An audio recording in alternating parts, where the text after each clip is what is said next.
We've been together for 10 years, married for 4. She was / is the love of my life, and the thought of living life without her is unbearable. Yesterday morning I woke up, noticed her sitting on the patio crying, so I obviously went to go console her and figure out what was wrong. While fighting back tears, she manages to tell me that she's a lesbian and she's so sorry. She isn't attracted to me anymore, but she also doesn't want to leave me. I've always known she was into women as well, but it was never an issue for me. We've had quite a few threesomes with different women over the years and they've all been amazing. I've even been fine with her exploring that side of herself with other women without me. I just wanted her to be happy and fulfilled. The entire day was spent either crying or talking about our now uncertain future. All the plans we had made about buying a home, travel, getting dogs and cats, retirement, went up in smoke. We had a fantastic sex life up until just a few days ago. We would have sex at least a few times a week and we rarely failed to get each other off. We experimented and grew with each other over the years, exploring new kinks and figuring out new ways to please one another. I told her I didn't blame her, that if she really is a lesbian it's not her fault and she hasn't really done anything wrong. But it doesn't make it hurt any less. She's my best friend. We had / have such a wonderful, supportive relationship and we've been through so fucking much together. I can't stand the thought of losing her and starting over. She said she doesn't want to leave me, that she still wants a future with me, just without the sex. But she also understands how unfair that is to me, so she's fine with me finding a fuck buddy or two if I wanted. All I really want is her though. I'm so insanely attracted to her and I make sure to tell her so every day. She's the sexiest woman in the world to me, but finding out that attraction is one-sided has obviously shattered my heart and crippled my self-esteem. I don't know what to do. I'm certain most of the comments I get will be along the lines of move on or the classic lawyer up, start hitting the gym, but I don't know if I'm strong enough to do that. I'm praying she's going to wake up and realize she made a mistake, that she's just overwhelmed and confused. Deep down I know that's not how this works, but the wounds are still so fresh I'm grasping at any little straws of hope I can find. We don't have any kids, all our pets have passed away, but we did just move into a new house last week so we may be stuck together until next March at least. I just want my wife back. Update. 1 year later. Hola, Reddit. Long time no talk. I figured it was about time to update y'all on the roller coaster that has been the last year of my life. Allow me to start with a few apologies. Sorry for the jumbled mess that was my original post. I was a mess at that time, and apologies to everyone that reached out that I didn't get back to. There were a lot of you and it became too much to continue replying with the same answers over and over. I appreciate every one of you that reached out with kind words and those that shared their similar experiences. 1 year ago today. I woke up and got out of bed blissfully unaware of the fact that my life was about to completely crumble around me. That morning I found my wife on our back patio, clearly in distress. So obviously I put on my best husband hat and went to figure out what the issue was. I assumed it was something work related, but I was very wrong. While fighting back tears, she manages to tell me that she's a lesbian and she's so very sorry. I'll never forget the feeling of the world closing in on me as the most intense fear, panic, confusion and grief began to set in. Initially she said she wasn't going to leave me, that we could do couples therapy and figure out a path forward together. Of course I agreed.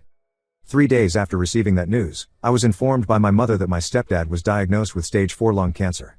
3 days after that, I was told by my father that my stepmom was also diagnosed with skin cancer. Thankfully my stepmom had surgery and is cancer-free. But my stepdad wasn't as fortunate. He passed away last November. He was a wonderful, funny, kind, successful and impressive man and I miss him a lot. Having all of these things hit me within a week caused me to completely spiral out of control. I refrained from going to work, I couldn't eat. I couldn't sleep. I merely existed. I became one with my couch and distracted myself with hockey podcasts and weed. My wife did her best to be there for me, but she was obviously going through her own turmoil and she retreated into her own world, physically and emotionally. For a bit of backstory, she had spent her life with crippling anxiety, and the mere thought of a tough conversation was enough to cause her to break down crying. But months prior to all this, she had begun taking anti-anxiety meds, so now she was finally able to communicate to me not only that she was gay, but all the other times I had let her down. 10 years worth of moments I had been inconsiderate or insufficient as a partner. I always thought we had communicated well, but apparently that was more one-sided. And I had always thought I did a wonderful job as a husband. I tried to be attentive, thoughtful, caring and compassionate. I was never abusive or cheated. We rarely fought, and when we did we always ended up talking it out like adults. I thought I was doing a great job, but I wasn't doing the things she needed out of a partner. But since she never communicated it to me, how was I to know? Hearing about all these little moments that I had let her down hurt like hell, but it also gave me a light at the end of the tunnel.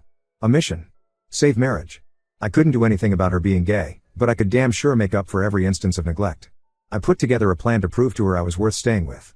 I surprised her with a picnic, got us tickets to the circus, made a reservation at a restaurant for the first time in my life and took her for her favorite kind of food. I begun learning French. She's French-Canadian. I took the lead on planning our next big vacation. I started writing her a song. I was going to give her guitar lessons since she had expressed interest in the past. I spent every minute of every day for the next 2 months figuring out ways to show her just how much she meant to me.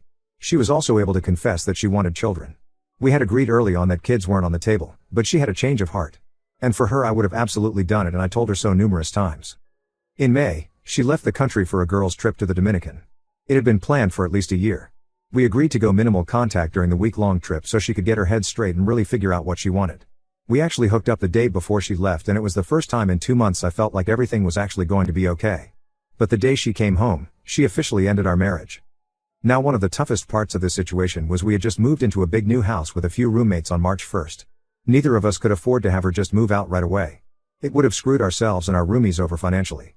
We live in Vancouver and it's bloody expensive here. So we figured out a system of sharing the room.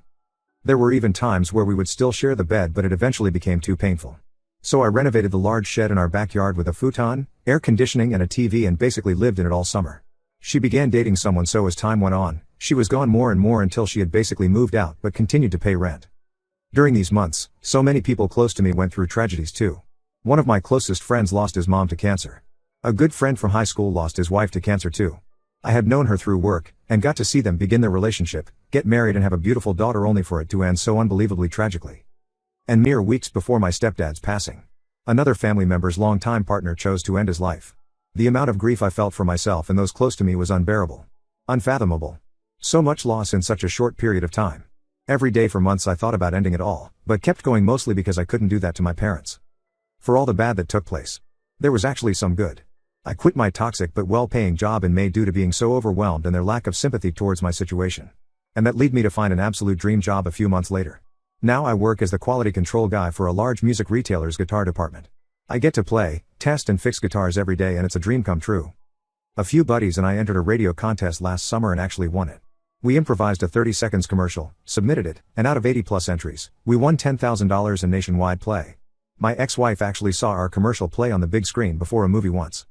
I started a stupidity channel with a good friend doing dumb reaction videos. It's not even remotely successful yet, but it's a fun outlet. The Christmas prior to my wife coming out, she had bought me the Blu-ray box set of the entire Dragon Ball Z series.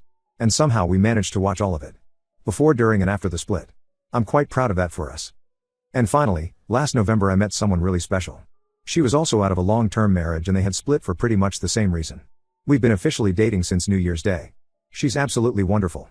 Beautiful, intelligent, successful and an insanely talented artist. She's inspired me to start painting and I've inspired her to take up guitar. We've been helping each other heal and enjoy life again. My ex and I are on good terms. We still care about one another and only want the best for each other. She was there when we saw my stepdad for the last time. She and my mom are still friendly, which honestly makes me really happy, and she officially moved out on March 1st of this year. It's been a wild ride. From breaking down and bawling my eyes out 10 times a day, to where I am now. With the best job I've ever had and a fun, promising new relationship. I truly didn't think I'd make it through, but I have.